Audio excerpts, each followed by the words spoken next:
People of Earth, we have come to upgrade your cosmic consciousness. DNA activation ready. In 3, 2, 1.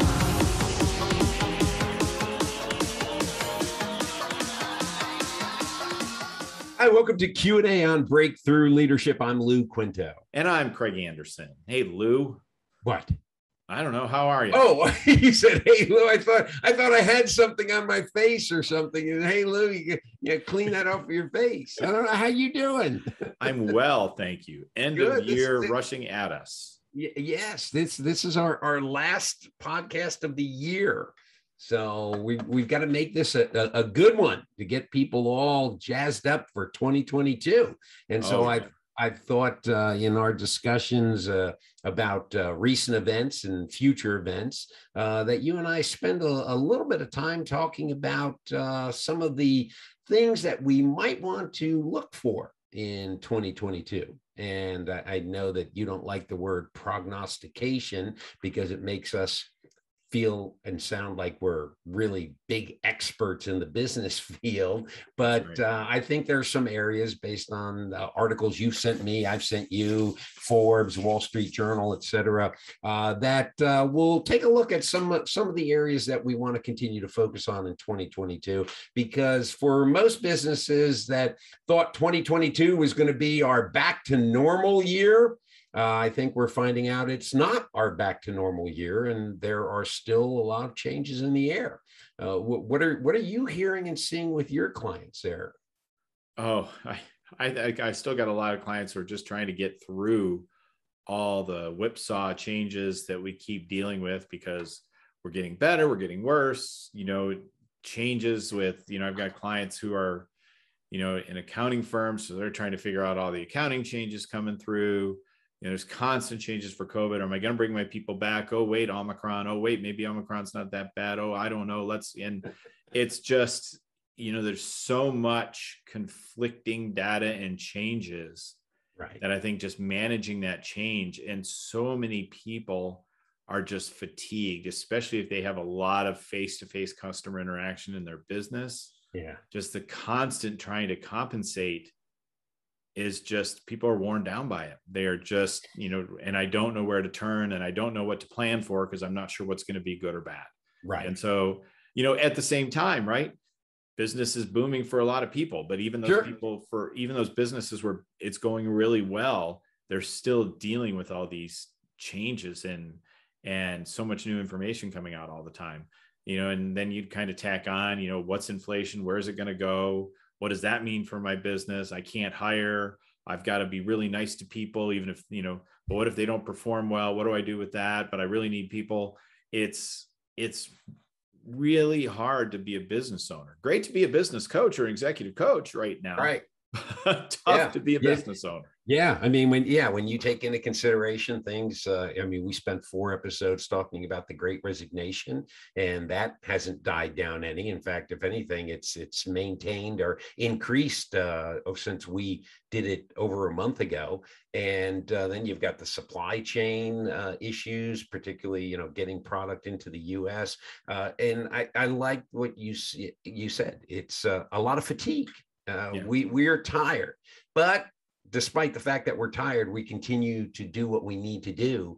And as you said, a lot of businesses are doing extremely well. And the forecast and the outlook, GDP is up 6.8%, I think, or 6.4% on the year, which is the highest it's been in over a decade. So there are a lot of good economic indicators. Employment is down to record levels now, and yet we're still in this. With a lot of the clients that I work with, it's almost like we're in that wheel going around like the little hamster, where we're just we speed up and then we slow down and we speed up again. I know I've had clients who said, okay, everyone's going, we're gonna have in-person work again, maybe not everybody 5 days a week, but we're going to go back to the office. We're going to open it up on X date. And then just like you said, all of a sudden it's like, well, we're going to hold back on that for another month or two. So I don't think I have a single client that is back 100% with their offices open yet. The earliest I'm hearing now is February or March with some of my clients. What are you hearing on that? I've got a lot of clients that the doors are open. Right. People are back. They're not requiring necessarily people to be back. Right. But they are open and they're back. There's a few that are getting close, but they're trying to figure it out, right? I think, the kind of Omicron panic, and then, well, maybe not a panic, I don't know, that slowed everything down. Right. Delta was the first time it slowed down when we thought we were coming out of it. So I think people are a little unsure of what to do. You've got a lot of variation. Is there a vaccination mandate? So as a business owner, you're scrambling around because we thought we'd have to have a vaccination mandate that I have to manage for everybody. Oh, wait, maybe I don't have to do that. Yeah. So you start, and you just think if you're a business owner or an executive and you're having to like marshal resources for these things, and then they go away. And so how do you plan for that? And what does that mean? And so, and that's something that was like, from what, August or September till now. Yeah. How are you're sitting in your business now saying, all right, well, it's December. Probably you've already been thinking about this. Now you're supposed to plan out, 12, 24, 36 months in an environment where things are whipsawing in 2 months. Yeah. And I think it's really tough to just figure out how far to go on any given initiative right now, except, I need to hire people. I need to treat my clients well, and I need to have a good product if I'm going to be successful no matter what. And then I got to figure out my way through all these things, how I'm going to do it. Yeah. Yeah. Well, we haven't talked about our 2022 words of the year, but just looking ahead, there are 2 words that I'm focusing on. And the first word is hybrid. I truly believe that in everything businesses do from here on out, it's going to be in a hybrid situation where remote work is not going away. Learning and development and coaching, our fields, you're getting a lot more not in person. Let's do it, over Zoom or Citrix or whatever platform a company may use, and then only reserve maybe personal face-to-face time in an office together is minimal, where that used to be the emphasis with the training. It used to be 100% class room and some CBT training. And so I think hybrid moving forward is going to be the way that is going to be a word that we're going to hear a lot of. And I don't think it's going to go away anytime soon. And then from a management perspective, I think a word of the year for 2022 is going to be agility. There needs to be that continued agility in management. Just as you said, you got this, what was the term you used? A whipsaw type of, experience that we're all going through, things changing. Now they aren't changing. Now we're going back to what. And so I think we're going to see a continued need for that agile leadership moving forward. So agility is going to be an important word that I believe in 2022 we're going to continue to hear a lot of. So those are 2 words that I think we're going to hear a lot of. What any words you want to focus on, since you were the one when we started the podcast that had your word of the year? It's only December 13th as we tape this, Lou. I have 2 more weeks. I haven't thought of my word for the year. I'm waiting for inspiration to hit. I'm actually in a position this year. I'm actually working all the way through the end of the year. I've got a lot of client work going on. So I haven't quite gotten to my plan for word for the year next year. I know it won't be intentional and it won't be commitment, because that was the last 2 years. Right. So I know it won't be those 2. But no, I haven't given a ton of thought just yet as we come around. But for our episode next year, I will 100% be ready with my word for the year. But I think yours are, I think those are going to be important things to consider, is being in a place where you can flexibly move and just adapt to what's going on. Maybe we'll go with adapt. Go with that. Something like adapt. And I think that's going to be a big word as people are thinking through it. And as much as we know it's not really a return to normal we are going to have, I think people are going to strive to get it as close as they can to feeling normal. So maybe there's some word in there somewhere. Strive. Feeling normal is something that I think we all want to help get over this, COVID exhaustion or fatigue that we have. But let's take three specific areas before we get mired into a lot of different areas. Let's start with remote work. With remote work, we talked about, and especially you talked about, the pendulum swinging to all the way to one end, and we saw that in March of 2020. But now we're at 18 months, 19 months, where we're dealing with the remote work. And just like with everything nowadays, if you spend a lot of time doing it, it starts to become the normal. And so I believe in a lot of the conversations I've had with my clients and talking with individuals, and obviously doing a lot of reading.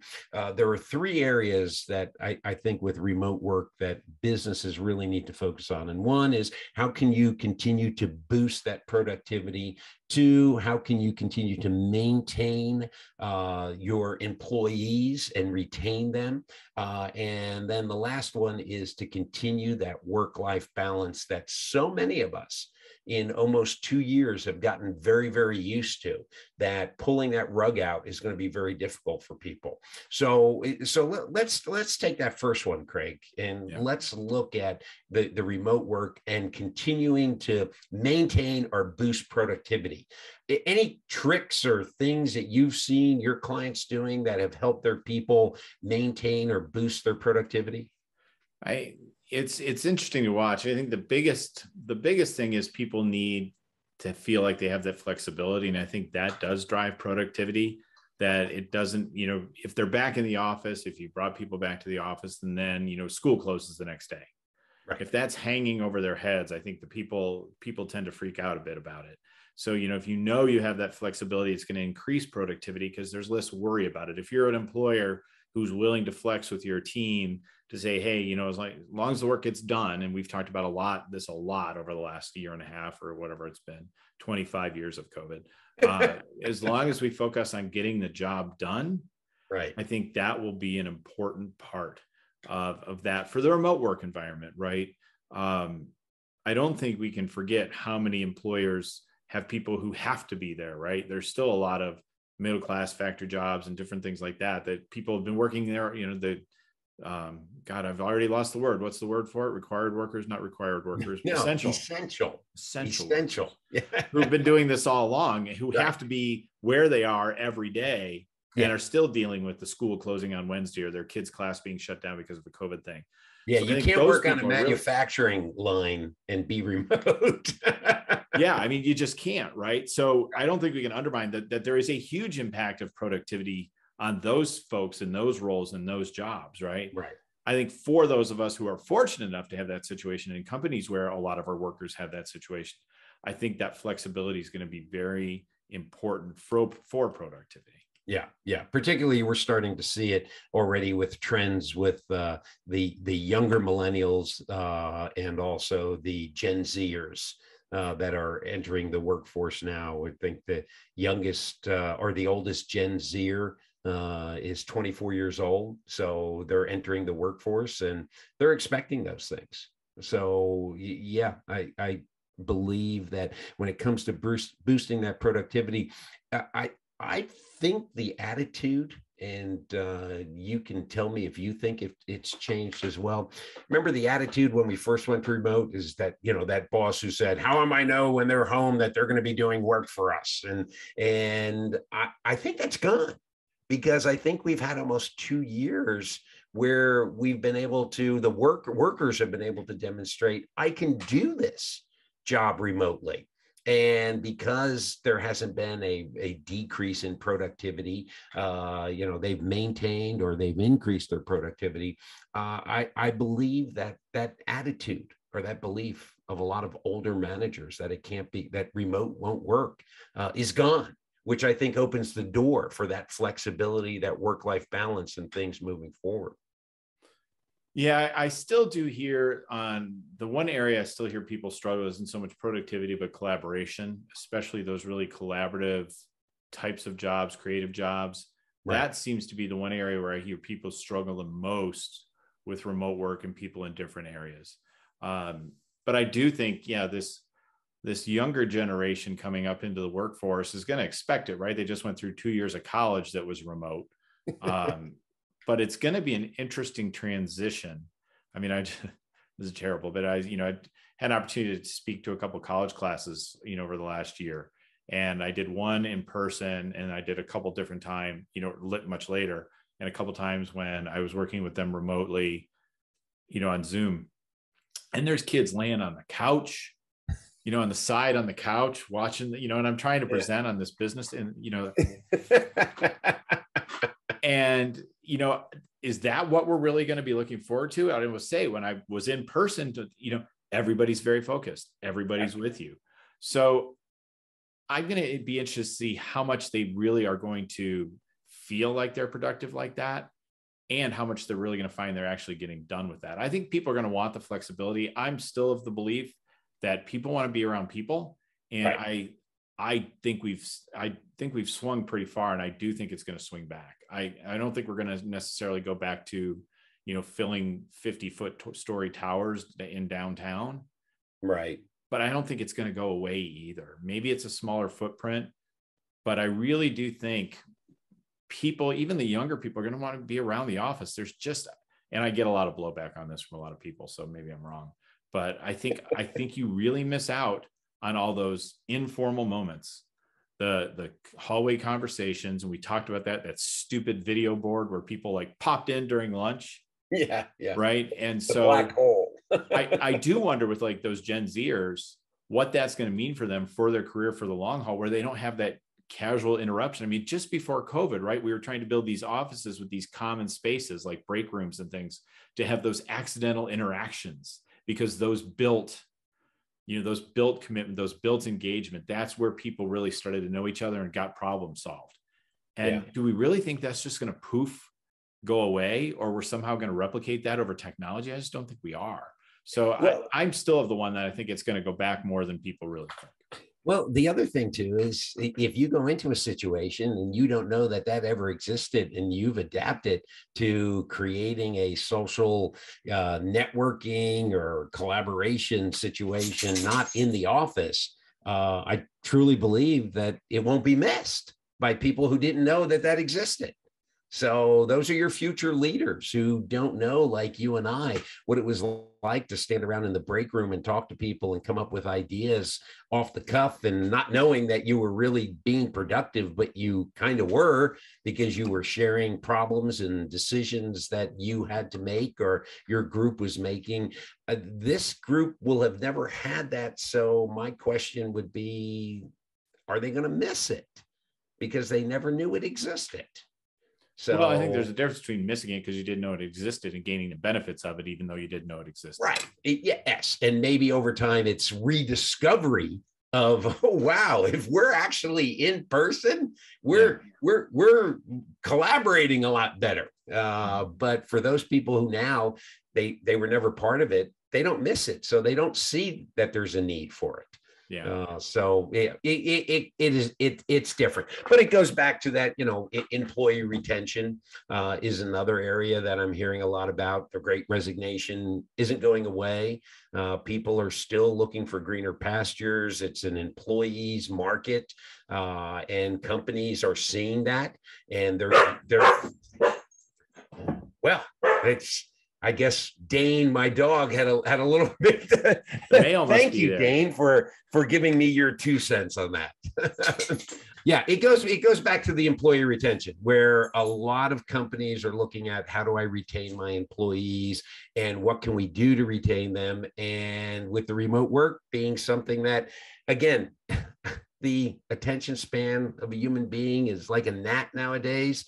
What we've been doing for the last 18, 19 months has truly become tradition, and people forget what it was like before then. So I think it's going to be part of keeping your employees around, that the remote work is going to be that option, that there's going to be hybrid, and it's still going to be here. Yeah. And to be fair, and to counter my point earlier, I know of a situation with a client where their corporate parents said, no, everybody's coming back, and they're back. Right.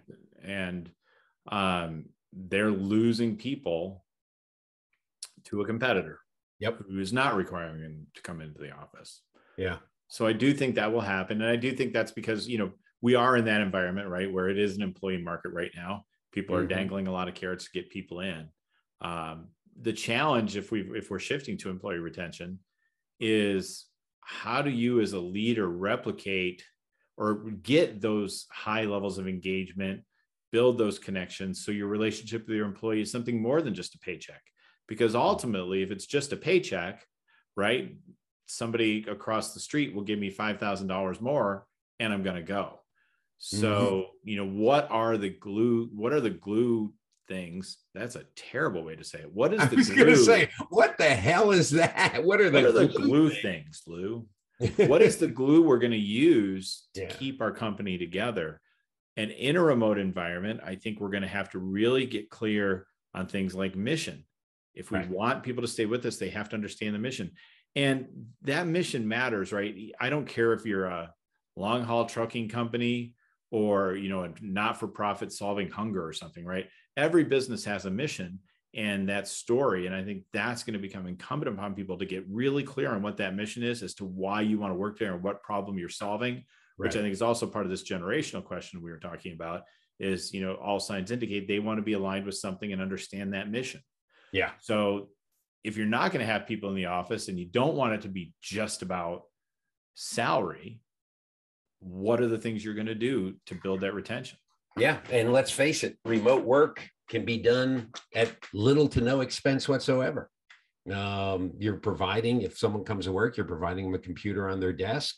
So you're giving them a computer that they can use from home. I mean, there really isn't a lot of expense that is involved in giving people that benefit of remote work. And so you're absolutely right. I think that's going to be part of that, maintaining the workforce that you currently have, is you need to continue to offer that flexibility. We've gotten used to it.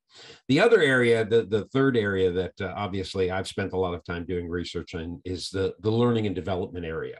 And one of the things that I'm seeing is that in 2020 and 2021, learning and development, it hit a little bit of a rough patch, particularly once COVID started. A lot of companies said for training that was already on the books with, people like myself that, oh, we have to wait. We don't know what we're going to be doing. We definitely know we're not going to be in classrooms. So we'll just sit. And so there was like a 6-month period of time where people were saying, we don't know what we're doing yet, but then slowly it became, okay, let's take advantage of Zoom and all of these other platforms, and let's see if we can do training virtually. And virtual training took off probably 4 months into COVID, where companies said, hey, we've got a situation now. They called it a downtime, that we can upskill our employees during this downtime. And so I know I got a lot of calls and can you do training and take an 8-hour program and do it maybe into, two-hour programs that we can do over a period of time.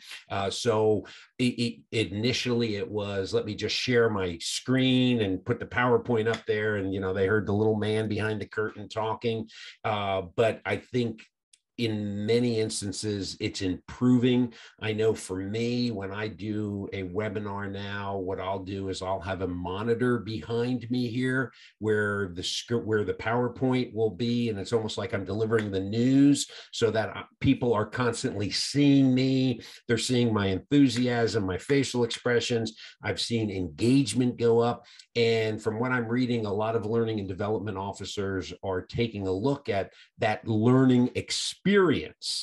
And what they're doing is they're putting their money toward the best learning experience for their people, which may include, in many instances, a hybrid situation where there's some classroom and some virtual. Yeah. Yeah, I think that's 100% where it's going to have to go. And let's face it, for those of us who offer those trainings and do those other things, it's a heck of a lot easier for us. We don't have to get on a plane. We don't have to disrupt our life for 4 days to go down and do a training somewhere, right? And yeah, the only thing that upsets me though is now that when I do fly, which is occasionally, not regularly like I used to. It used to be, okay, we're getting ready for group 1 to board now. And I'd be getting up and getting ready. And now it's like, look at my ticket and it's like, you're in group 8. And it's like, ah. Yeah, I don't think we can underestimate the emotional impact of losing status. I remember when I lost status, Lou, and it was rough. At my height, I watched the CEO walk right back past me into coach while I was sitting in first class. And that's living. Yeah, that's when you put your head down and you just don't make eye contact. Oh no, I waved. Hey, good morning. But at any rate. But no, I agree. I agree with you. For people like you and I that used to be on the plane a lot and used to be in hotels a lot, it is definitely reduced the wear and tear on myself as an individual. Psychologically, I'm not constantly in a hurry, running from one plane to another plane, checking into a hotel, waking up early. I come down to my office here and turn on my computer and boom. And I mean, this year I did a program for a major surveying company, and we did it with international participants. And there is no way prior to the virtual webinars that I could have done 250 people from all over the world without me going to individual locations. So the money that was saved just on travel costs and getting those people together, because they weren't all in one location either. They were spread out over, for instance, North America, China, Europe, and to be able to just have folks sit in their homes or in their offices, 2 years ago, you would have said that's not possible. And we did it very successfully. So I think there's a lot of success that we've seen. Yeah. I've done some trainings that way too. And I think it's very effective. You keep them condensed, you keep them focused. I don't think anyone really wants to sit for 8 hours on a Zoom. Right. And do training. And by the way, I just want to note for the record, Teams is awful. I much prefer Zoom. All right. Sidebar over. That said, yeah, I've also traveled some to do more like strategy development meetings. Right. Those very interactive meetings where you really want to have people kind of basically working on it all day. Yeah. Those are still in my mind. I think there are some things that are still going to, and again, people will give me blowback on this, but I do think there are some things that are more effectively done in person and will be easier to get things done in person. Unless, who knows, maybe we'll get Facebook Meta and it'll feel like we're all in the same room walking around without legs and it'll feel like we're really there. But until that time, until we get like the really cool technology we see in the movies where you're literally feeling like you're sitting in a conference room across from somebody, I just don't know how you get into that breaking off into small groups and do some of that. I know you can do that with technology and Zoom. Yeah. It just doesn't feel the same. It just doesn't feel the progress is the same. But look, I just hit 55 a couple months ago, so maybe I'm just wrong. Yeah, you are. So, no, but in addition to that, it's also taking those longer programs that people used to be forced to sit through for 8 hours and listen to you or listen to me. Now it's like, okay, let's do it in a shorter period of time, maybe not 8 hours, but let's do 4 hours, but not all 4 hours at one time. Let's do 90 minutes here and 90 minutes, a week later, and dividing the subject up, which makes it more palatable for people to understand, be able to actually start to use it, come back to the next program and talk about what they did, how they did it, what they learned in the last program. So I think we've seen some changes, and I believe that you're going to see more and more companies embracing that hybrid approach as we move forward.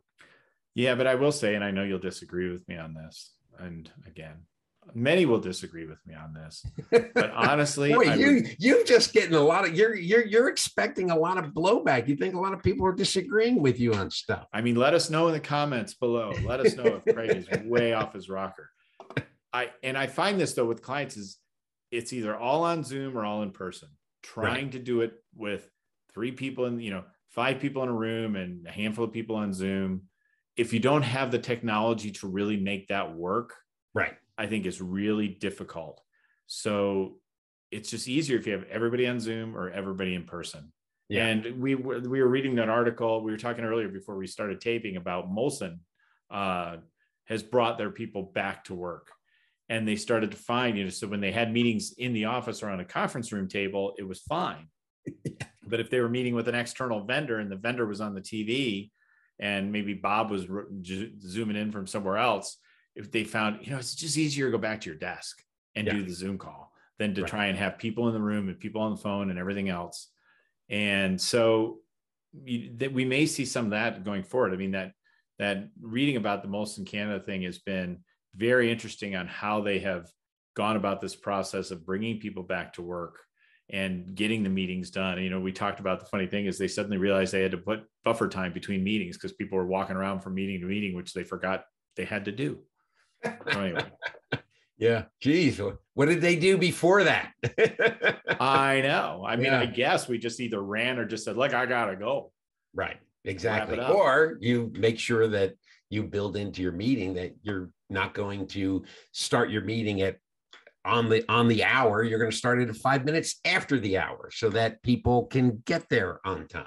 Or to your great love of meetings, Lou, and trainings and everything else, finish the freaking meeting at 10 minutes till so everybody can move on to the next one and get a break. Because if we can't, we probably don't need that extra 10 minutes. So did we do a discussion one time where there was research by, was it Gallup or somebody else, that meetings Microsoft, how much longer meetings got? Oh yeah. They got 10 minutes longer. Yeah. Speaking of which, this is turning into a long episode. Yes, exactly. So anyway, let's with the end of the year here and talking about what we can and should be expecting in 2022. What's your key takeaway? Well, clearly I'm dealing with an incredible weight of insecurity, expecting all this blowback. So I think we've learned something about me today that's important, and I'll take to my therapist from here. Right. 2, it's a whole lot. And I actually had this in my notes as one of the things we talk about is we don't really know anything. We think we know all this stuff. We can prognosticate our hearts away. Right. But the key is there's a lot of change going on, and we have to be ready, and we have to be thinking about what are my contingencies and am I positioned to move if I need to? That's my takeaway from today, Lou. How about you? Yeah, my key takeaway is we've covered a lot of topics this year and talking about things that people were getting used to and having to adjust the way that they manage individuals, that they increase their collaboration, productivity. I mean, we talked to a lot of people. We interviewed as well, and I think we've had a rich year. And looking, into 2022, there, as you said, they say that the only constant in change is that, isn't that how the term the only goes? Constant is change. Yeah, the only constant is change. And I think over the last 20 months or so, we've learned that you just got to change. Where before we used to do change management, now we're doing change on the fly. And I think in 2022, my key takeaway is we're going to continue to change on the fly, which is why I say that agility, leadership agility, and also looking at a hybrid situation for everything that we do is probably going to be the highlight of 2022. Very good. Well, we should close this out with except we'd have a licensing problem. The music from Changes, Bowie's Changes. Just kind of bring us out to Bowie's Changes, Lou. Yeah. At any rate, that is it. That is our last episode for 2021. We're going to take 2 weeks off at the end of the year because we just wanna. And we're trying to rest up for our hybrid flexible 2022 we have to get ready for. So thank you to everyone who has been watching and commenting our videos. It's been great to see the uptick in interest.